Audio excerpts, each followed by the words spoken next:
No matter how far back you go into history, you'll always find a fight for control and power, and the fight is still going on even today. But these days, you'll hardly find a sword or a weapon in that fight. In the modern era, the economy is used to take control. Welcome to this two-part video series where we'll dive into the West's control over the world in the first part, and the efforts the East has made to shift the tide of power in the second. So join us as we delve into how the West has enjoyed control over all the world for decades and what it took to reach it, and don't forget to subscribe to the channel to see more. Let's start our exploration with the global corporate tax. Started as a system to make sure companies pay their fair share of taxes, it quickly became a threat to many small businesses and to some extent even countries. The global corporate tax is an international agreement to establish a uniform minimum tax on company profits in most countries. The fundamental objective of this plan is to stop MNCs from evading taxes by moving their money to nations with lower tax rates. In October 2021, 136 nations backed the OECD's strategy to tackle this problem, which was based on two components. Number one, companies would have to reinvest a portion of their earnings back into the country of their operations, regardless of where they are. And number two, large corporations' overseas profits would be subject to a worldwide minimum corporate tax rate of 15%. The one benefit of imposing a universal minimum tax is the extra $150 billion in yearly tax receipts for governments around the world. While some nations stand to gain from this, others have plans to attract foreign investment and trade with little or no tax at all. This group of nations is known as a tax haven because of its lax tax policies and lack of residency restrictions, making it an attractive location for offshore investors. Those who are opposed to a global minimum tax make two main arguments. Firstly, the reduced tax competitiveness, and secondly, the invasion of national sovereignty. According to them, the West would benefit from it since it controls the international tax system and the institutions that influence it.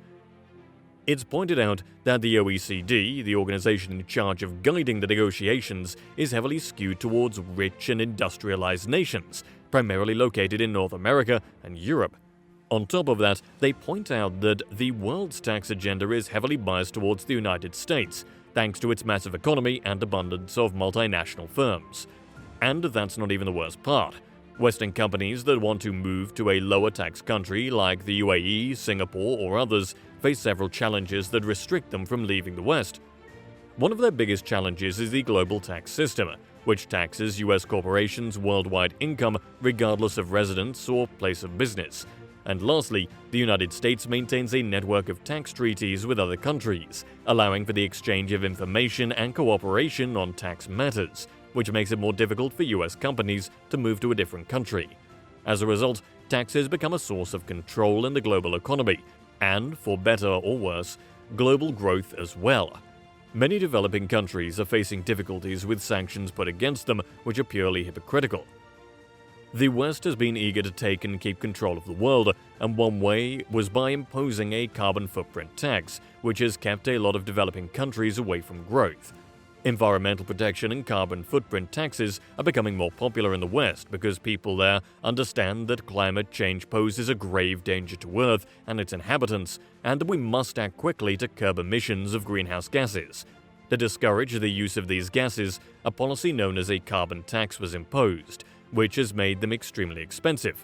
Societal and human well-being are other driving forces behind the Western campaign for environmental protection and carbon footprint taxes. Clean air, water, and climate management are just a few of the many benefits that can accrue from an environmentally friendly setting, which also offers many chances for leisure, tourism, and learning. Not to mention, taxes on carbon emissions can bring in much-needed funds for public services, offset other tax increases, or help the most vulnerable citizens, who stand to lose the most from future energy price spikes, because governments have the right to impose any percentage of tax on the use of carbon energy, as seen in this graph. In addition to generating new employment opportunities, a carbon tax can encourage the development of new technologies and the purchase of renewable energy sources. These plans for a sustainable future sound promising. Well, if you're living in the West at least. Every country has full control over how much tax it wants to impose. If you look at this chart, Uruguay is charging the most, while in comparison the UK is taxing lesser. It is a paradox that even though the Western countries were the ones to impose this tax, they have the power to impose a very low or no carbon tax at all. The Western drive for environmental protection and a carbon footprint tax is unjust, hypocritical, and useless. Currently, the US doesn't have a carbon tax on the national level, despite being one of the biggest CO2 emitters in the world. The Western economy is based on fast industrialization, which has a long history of being the primary cause of environmental damage and greenhouse gas emissions.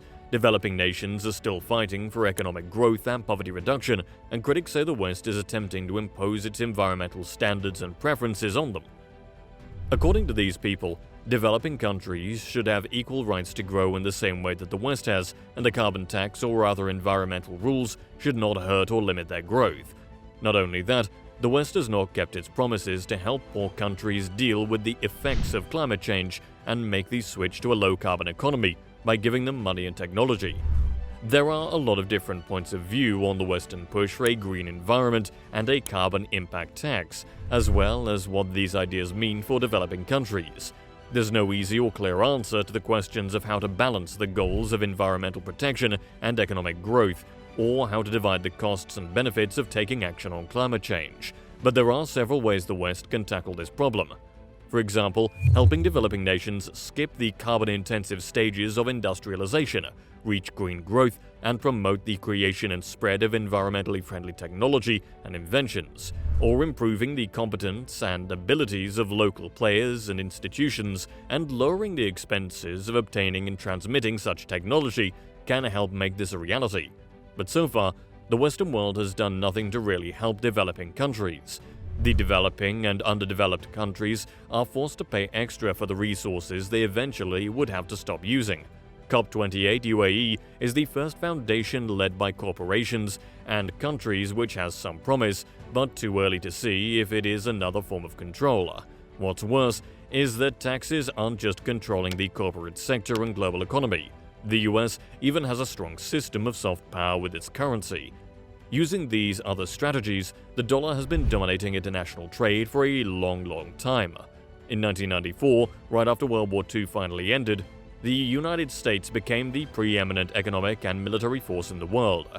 And when a new worldwide monetary system was being established, they had to keep the dollar in mind.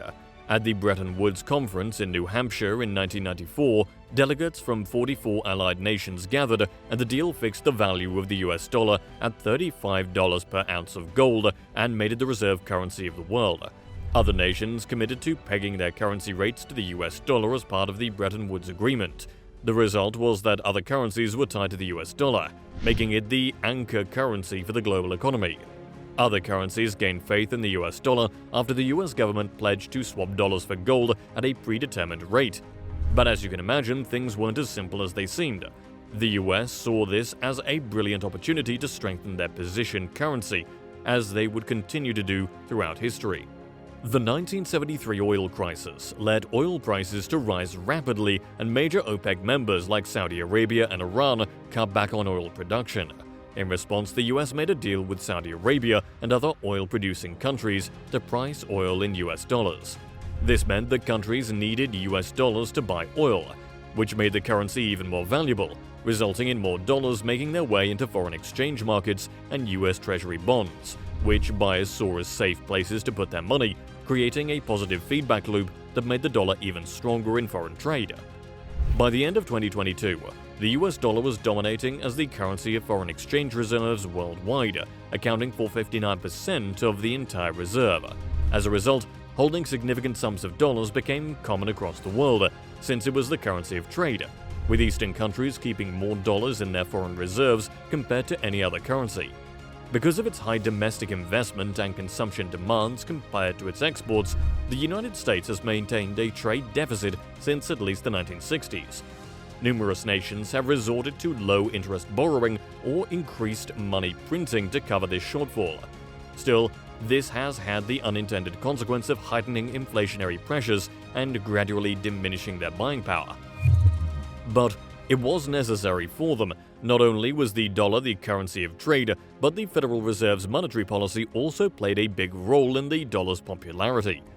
This made it possible for a flexible exchange rate and low interest rates, both of which the Fed set. In the wake of the 2008 financial crisis, the Federal Reserve adopted an expansionary monetary policy. Quantitative easing was the Federal Reserve's strategy of reducing interest rates and increasing the money supply through the purchase of Treasury and mortgage-backed securities in huge quantities. A decrease in the cost of borrowing money prompted more investment and consumption. When it came to currency exchange rates, the Fed took an accommodating approach, meaning it didn't step in to stop the dollar from going up or down too much. The freedom for the dollar to fluctuate in response to market conditions made it more appealing to international investors and increased its competitiveness. Using all these tactics helped the West to establish itself as the unquestioned dominant force of the world, and it helped keep their power and control intact. They've established multiple international entities like NATO, IMF, UNO, WBG, and EU. All of these entities added to the Western control and asserted their dominance, and in some cases, even frightened the Eastern countries. Do you think the power tide will ever shift, or will the West strive to maintain its dominance? Stay tuned for the next video to find out. Until then, let us know your thoughts in the comments down below. And if you have stuck this far, let us point you towards the Nomad Capitalist video in the description box below, which also talks about how Western countries try to control their own citizens to give you a micro perspective on these macro issues.